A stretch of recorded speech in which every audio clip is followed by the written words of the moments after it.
sei la stella di tutti i bambini grandi e piccini, sei la stella di Gesù che ci guarda da lassù.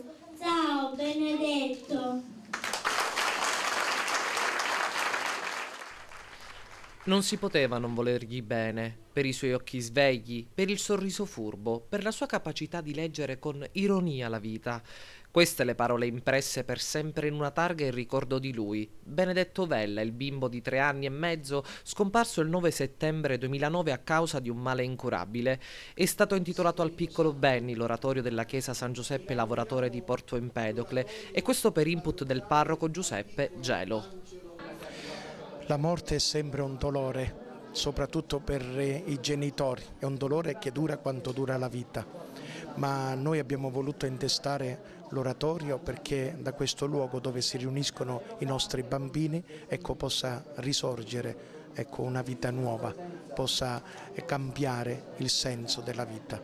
E allora siamo contenti che questa gioia così immensa possa essere condivisa anche con chi piange, con i nostri genitori e con quanti hanno perso i loro figli, perché da questo luogo possa scaturire una sorgente di vita e di grazia.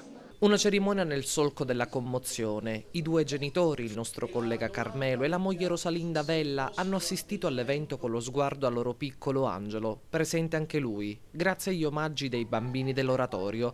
Bandiere bianche con il suo nome, canti e poesia per ricordare il piccolo Benny.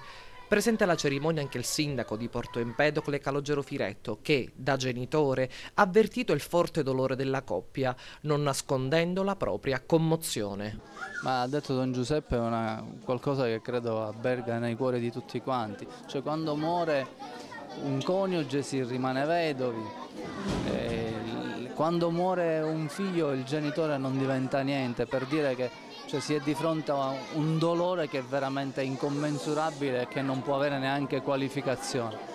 Credo che sia poi tra l'altro toccante quella sorta di coscienza collettiva che rispetto a occasioni come queste, questo quartiere grande di questa città, un quartiere nuovo, che per troppo tempo aveva sembianze brulle dal punto di vista della coscienza collettiva, invece in questa tragedia, come in altre che si sono verificate qui, ha messo fuori una grande coscienza collettiva.